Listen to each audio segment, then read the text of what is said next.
Opinions of the host, guests, and call-in participants. These do not necessarily represent the views of this show's distributors or sponsors. This program may contain obscene, profane, or otherwise objectionable language. Viewer discretion is advised.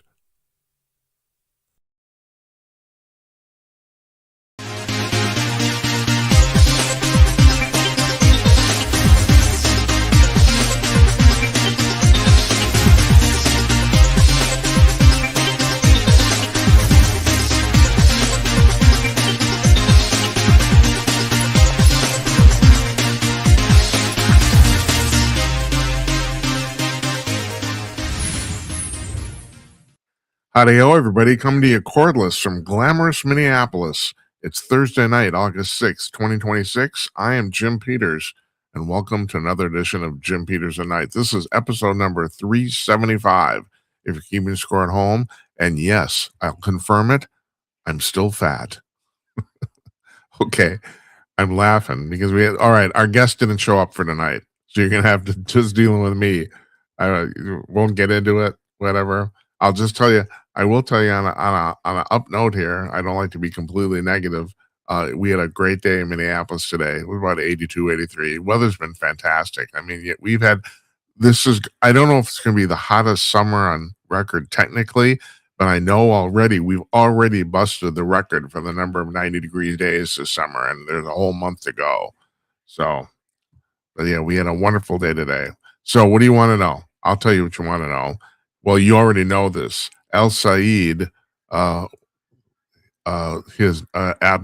El Said. I used to be an announcer. You never know it. Won the Michigan State Democratic State Senate primary. He beat Haley Stevens, and you know that. But here's the part you maybe got glossed over. The prediction market said he had a 95% chance to win. All the polls done ahead of him, all of them had him winning by at least double digits, by at least 11%, if not more. One of them had him winning by 19%. He won the election by 1%, 15,000 votes. And not only that, Mallory McMurrow, who dropped out of the race, she got 4%, and she wasn't even running. She, her name was on the ballot, but she had dropped out technically, which was basically the difference between Haley Stevens winning and losing. So the story here isn't really that he won; it's that he barely won. And you got to props to the pollsters and props to the press, man. At this point, of the last 10 years, the only three pollsters that are even reasonably reliable, and they're not perfect either, but that have been reliable at all, have been Rasmussen, Trafalgar, and Atlas. And the amazing thing is Atlas isn't even located in the United States. They're in Brazil, I think, or something like that. They don't even have a U.S. office, and they do polling here in the United States. And they've been one of the three most, they might arguably be the single most accurate. And all these pollsters had this guy running away with this. And it's basically it's like David Marcus at Fox News said, it's basically the self-fulfillment prophecy basically put him right over the edge. I mean, he barely won this. So this is going to be really interesting. Now, the Republicans, of course, are thrilled because they assume, and I predict they're right, that they're going to have no trouble beating this guy in November, whereas Haley Stevens, she might have won if she, hand it to our press, man. They're all communists, that actually relates to what the guy we were going to have on as a guest tonight, but I'm not going to bash him because he might be coming back. They're all in for this communist crap.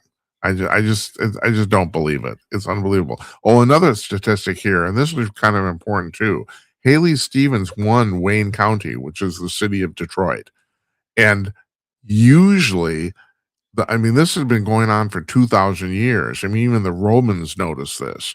Generally speaking, the more densely populated a place you get, the more liberal people have tendency to be. And so I assumed El Said was going to win Wayne County. I assumed he was going to win the city of Detroit. He didn't. He lost 50 to 46%. She won 50 to 46%. And I find that just really amazing. To me, that's just fascinating. So a lot of people have been saying this, that even the Democrats aren't nearly as entranced by socialism as the press wants you to think. So there's that. And that brings me to another thing, and that is why is I going on and on about this, and I go on. We've had clips on or shorts on TikTok that have gotten an enormous number of comments and views about me talking about how socialism has always failed, and it has, and it's intrinsically flawed. It will never work. And people say I'm wrong. Well, it's really interesting. Got a lot of likes, but as far as the actual comments are, they're 60-40 negative, I would say. They're not completely negative. But that said, the real question is, well, why are people attracted to this? And the president was talking yesterday about the economy. And the thing is that if you're a Democrat, you're going to say I'm biased by saying this, but I'm going to say this anyway because it's the truth. And that is, the economy is actually doing, by and large, very well. The Iran war is screwing it up a little bit, but beyond that, the AI debacle with employment, which I predicted, and turns out right now I'm wrong. It never has not happened, or if it did, it's already passed. Employment is really strong. The unemployment is pretty low. People are saying, well, we still have inflation. Just barely. The last thing I saw is 4%. The thing is, the general rule in economics is that 2% is expected. So that's the goal that the Fed has been trying to get it down to. We have a little bit of inflation. We don't have the 9% inflation we had under Biden, and which kind of started this whole debacle. So we have very little inflation. And so I was thinking about, so I'm going to do a Jimcast today. And I wake up in the morning. It's the first thing I start working on. And then I'm turning on Fox News around 10 o'clock.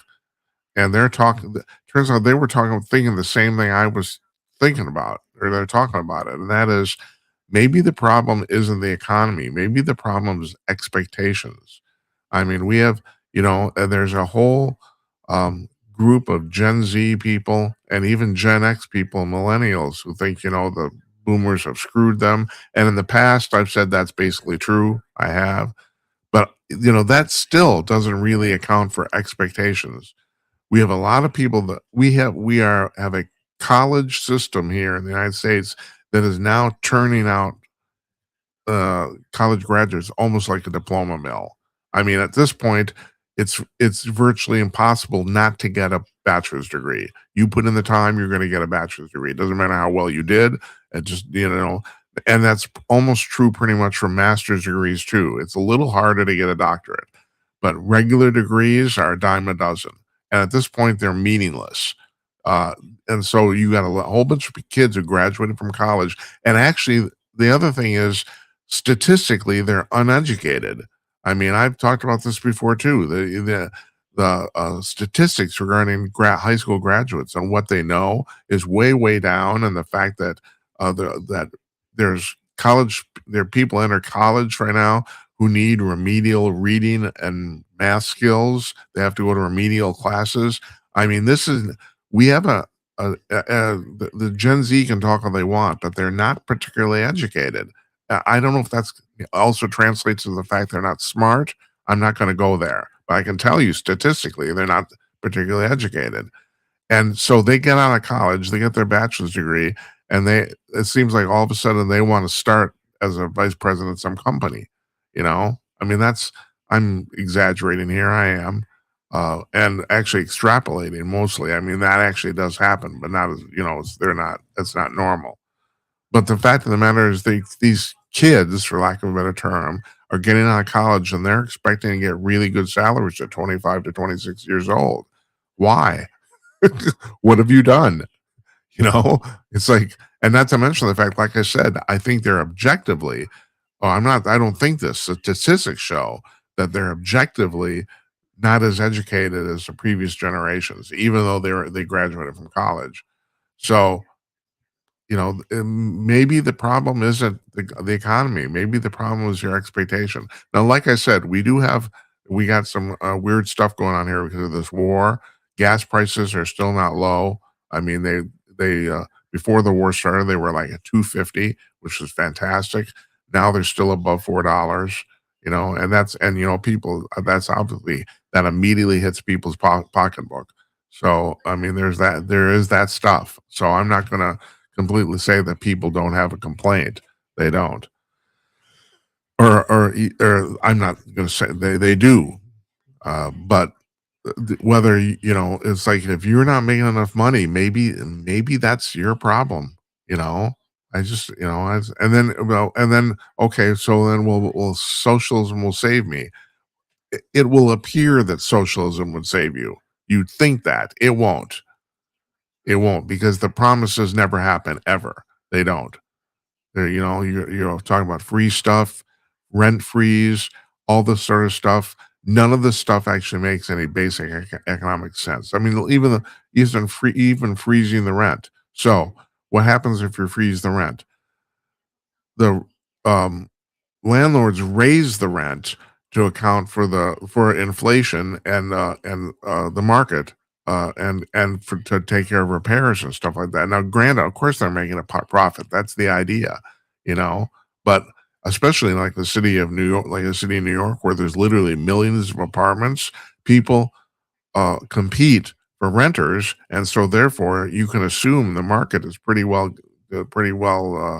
Um, the costs are pretty much figured into the market as far as what the rents are. If you freeze the rents, then the landlords cannot uh, do maintenance on the properties, and the whole thing goes to hell. Now, that's actually Mamdani's plan. He wants them to go to hell because then the city can come in and claim, well, you're not taking care of your apartments, so we're going to seize them. And that's I mean, they've been open about this, that's their plan. They want to seize these buildings, and then the government will rent out the apartments. And that's not socialism, that's communism. So, at any rate, my 2 bits there. And meanwhile, if you're talking about the patriotism per se, people like good old USA, go, go, go. Um, the the U.S. military has announced that they've already made their quotas for recruitment for the entire year. We just started the 8 months. They've already met their quotas. Recruitment or enlistment into the U.S. Armed Forces is through the roof. It is, and you need to contrast that with the last year of the Biden administration, where they did not make the quota. They did. They didn't. So, I mean, and yeah, because who would want who no straight-blooded American man wants to be in an army with a man wearing a dress. That's all there is to it. Which is the reason I even though I think that that's one of the exceptions that should be made, along with men and women's sports, for transgender people. I do not think they should be in the armed forces, and the Trump administration has ruled on that. So,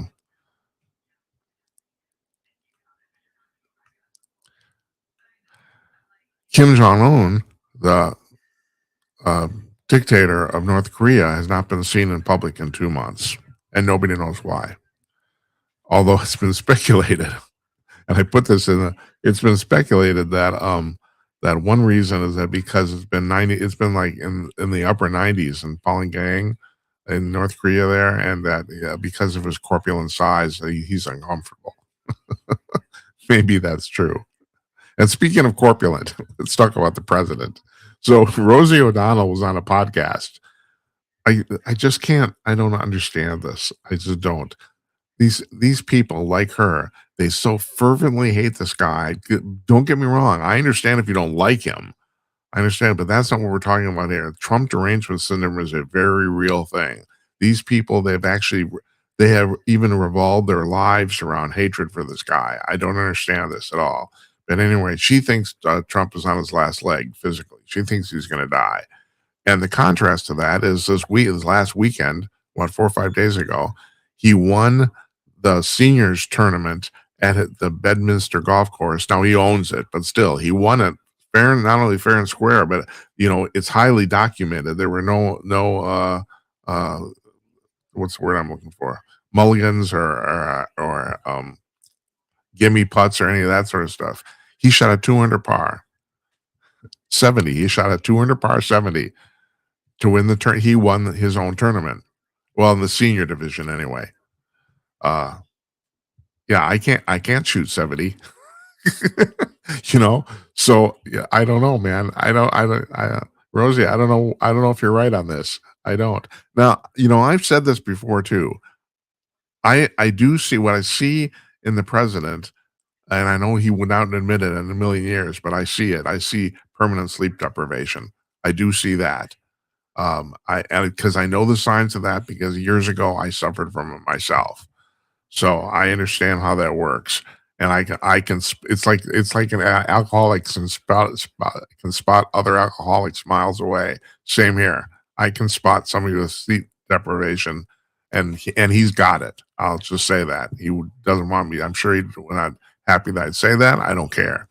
He has sleep deprivation, but as far as his health otherwise, well, he's 80. You know, so is his mind going? Absolutely not. That's the important part.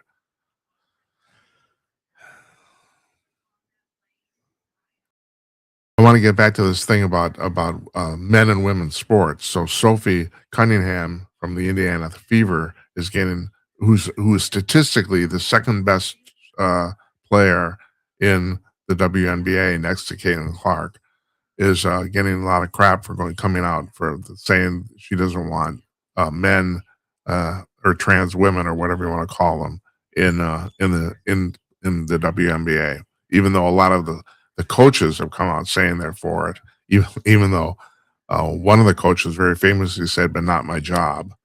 Okay, all right, sure, it's all about you. I got it. But she's been backed up now by other female sports stars, specifically in the world of women's tennis. And like has been pointed out, women's tennis is about the only real female sport where the men and women get paid about the same. And that's because there's a demand to see the women.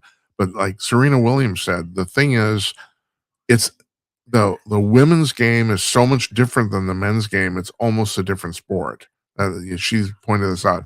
She was Andy Murray, who years ago was a Grand Slam champion, number one rated man in the world, actually um, suggested to her that they play an exhibition match, and she refused because she said, "I would lose 6-0 in 10 minutes."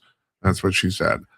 But the thing is, the men and the women in tennis are paid about the same because the demand to watch them is about the same.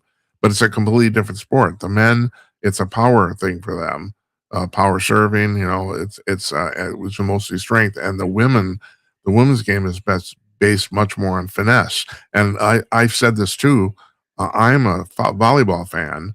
I go to the U of Minnesota games here in Minneapolis regularly, and volleyball might be the only single sport where it's actually more interesting to watch the women than the men. And that's for that very reason. It's way more finesse and much less power. So because of that, you have, well, I mean, the sport's called volleyball. You have a lot more volleying, frankly. Whereas the men, it's basically serve, spike, you know. So, and it's not interesting to watch anyway. So anyway, Coco Graf, she's ranked second in the United States, a second women's tennis player. She came out in support of Sophie, and so did the number one world player, Anya Sabalenka. And also, then of course, you have to throw this in: Martina Navratilova, who hasn't actually played in years, but still, she was the number one in the world for a while. And as pointed out, she's not even close to conservative. She's a lesbian woman, if I'm correct, and she's very liberal in her most of her politics. She's come out against men and women's sports too. So Navratilova said, Sophie is not anti-trans, rather she's pro-women, which I thought that's a very good way to put it. Okay. And and along with this, and you've maybe heard about this too, but I think this is pretty much only on Fox News, but it's worth reporting this. Clay Travis, who started Outkick.com. God, I can't talk today. What's wrong with me? Clay Travis has offered the Las Vegas Aces, who are the current WNBA champions, $10 million to play the high school state high school championship team of his choice at $10 million to the winner. He's offered it, and so far nothing. No, I want to point this out. I actually had to do some looking online to find this because turns out I remember this correctly, but I got the score wrong. In April 2017, the U.S. women's national team, which was one of the teams that Megan Rapinoe was on, they got beat by the FC Dallas under 15 boys team training team 5-2. Now, I want to point this out. These are kids, these are boys that are under 15 years old. So they're 14 and under.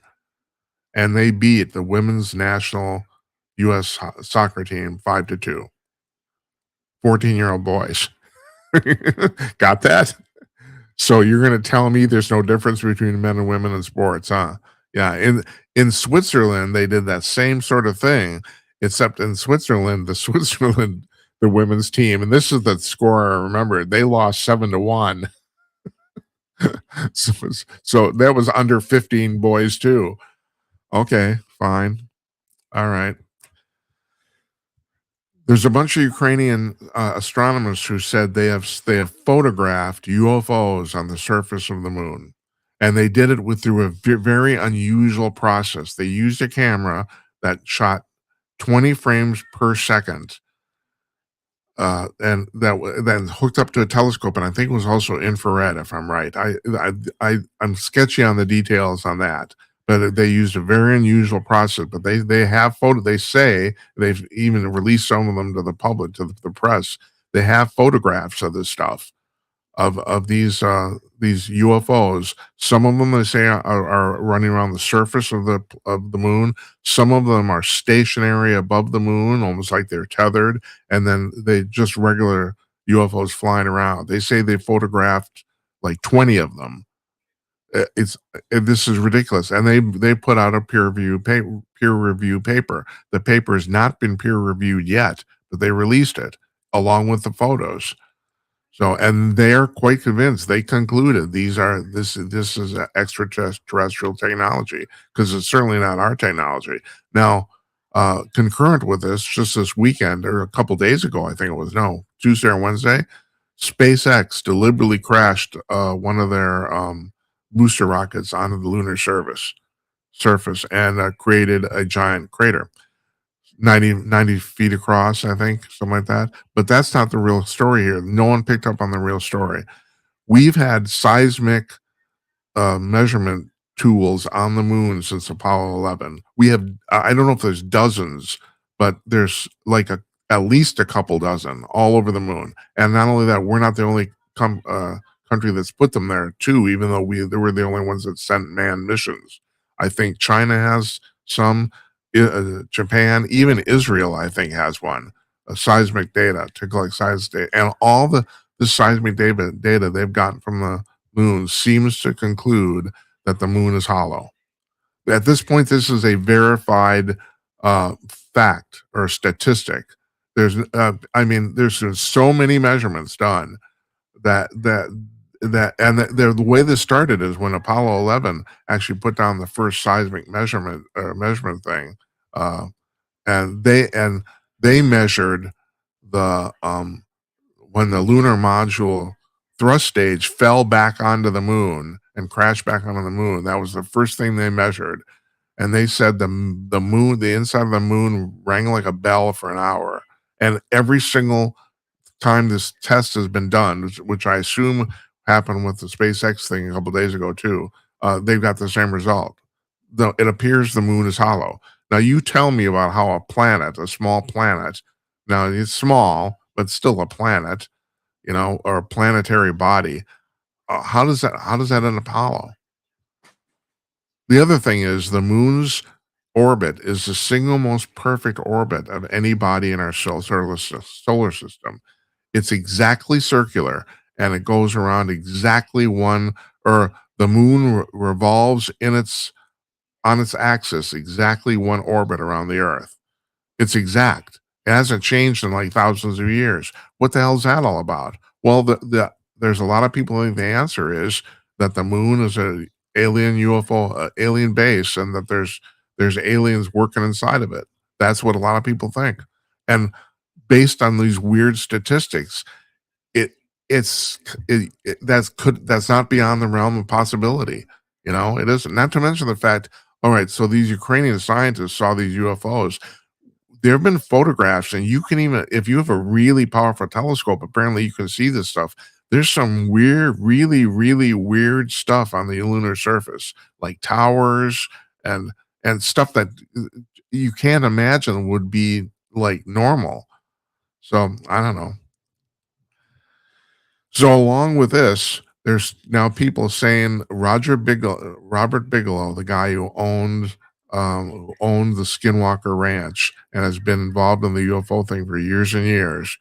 He said he met with the president recently in the Oval Office and urged him to release to the public, to tell the public that, yeah, we are being visited by extraterrestrials, because he's convinced of it, and he says the evidence seems to indicate it, and he even gave the president a one word or one sentence declaration to make as a proclamation, so that the president didn't have to write it. But that said, though, several people, including Laura Trump, the president's daughter-in-law, has said he has a speech prepared to announce to the world that we are being visited by ET.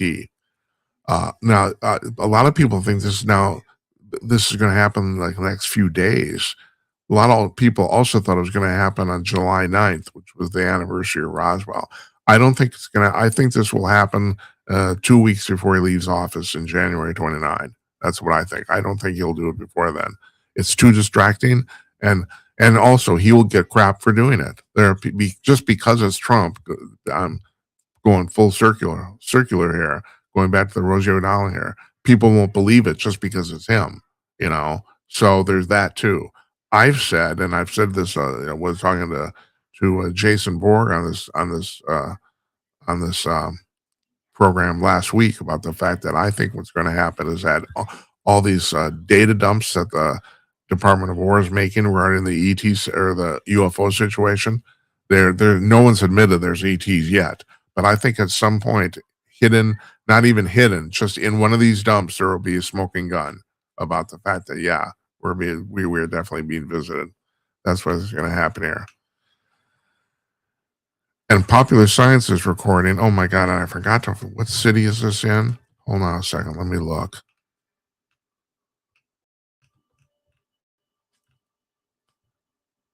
Shit. It's Livermore, California. In their fire station number 6, they have supposedly the world's oldest continuously running light bulb. 125 years. It's been running nonstop, has never burnt out. Now, the reason they say it hasn't burned out is because it's an old light bulb. Duh. It uses regular titanium filament, right? But they've only been running it at 4 watts. In other words, it's on, but just barely. And but that's always the way it's been. It's never run at, it's a 60-watt light bulb. It's never run at 60 watts. It hasn't been run in 125 years. It's in a 4-watt socket. and this bulb is not burnt out ever. This I found fascinating because I used to be in the music business. For the first time ever this week, all the top 5 songs in the Billboard Hot 100 are all country tunes for the first time ever. I think that says something. Well, I'll tell you, it says something about the fact that here's the deal. It's not your imagination. Oh, well, if you're not old enough to know, pop music right now does suck. That's all there's to it. Now, you're saying, well, Jim, that's your opinion. No, I'll tell you. I'm an expert in music theory. I went to college for this. Not many people study this. Music theory is one of the reasons that AI can compose music so well. I mean, everyone has noticed about the fact that AI is really good at writing music. The irony is, what it's terrible at is lyrics, and you would think it'd be the opposite. But AI lyrics for songs are really, really bad. They're just basically kind of like what's the word I'm looking for? Kitschy, kind of stereotype bullshit. But AI is really good at writing music, and the reason it's good at writing music is because of music theory. It's a very, very obscure art. It's not. It's kind of sort of a science, but it's more of an art. But the thing is like not many people know about this. So I can tell you from relatively, that since 1996, and I'll tell you why I know that today. That's the year. Pop music in America has basically sucked. It's as bad as it was in the 1950s, and yeah, so it does not surprise me that the top because the country artists. Okay, it may be simple musically it may be simple, but at least there's some authenticity to it. I think people react to that.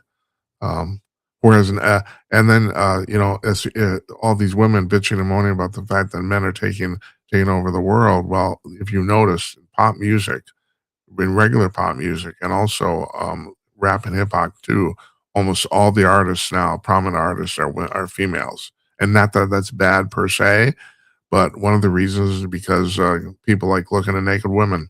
I'll be perfectly blunt with you that it helps. Yeah, yeah. CF Sabrina Carpenter. As far as I can tell, that girl's basically just a stripper who sings. As far as I can tell.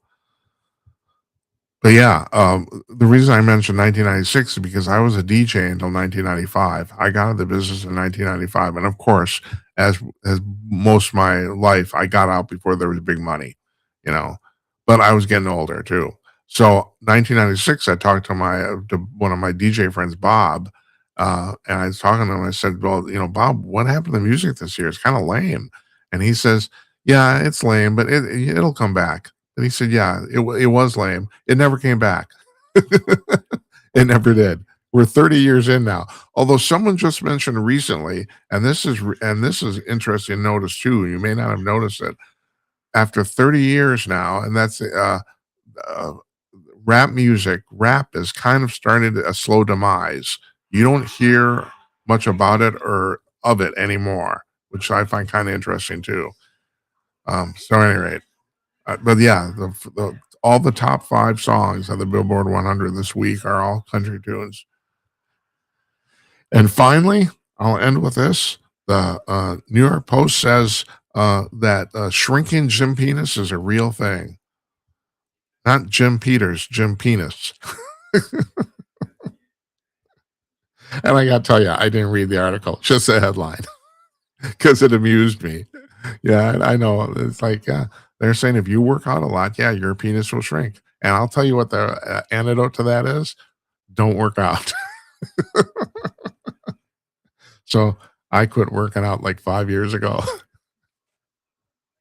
Oh man, but you don't want to know about me. Although I do have size 14 feet too, so you know, you don't want to know about any of that stuff.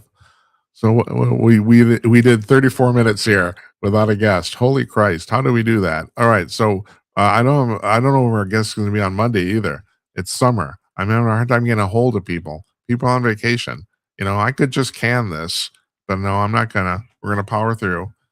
I told you after Labor Day, we're going to 3 nights a week, Monday, Wednesday, and Friday. We were doing Monday through Thursday, 4 nights a week.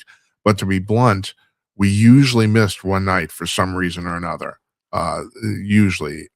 So we're going to go consistently to 1 to 3 nights a week, and I like the idea of doing Fridays, even though because before we were ending on Thursday, and there's a whole 3 days before I talk back to you again, and that was too much time. That's all there's to it. Because you got to hear my yakking.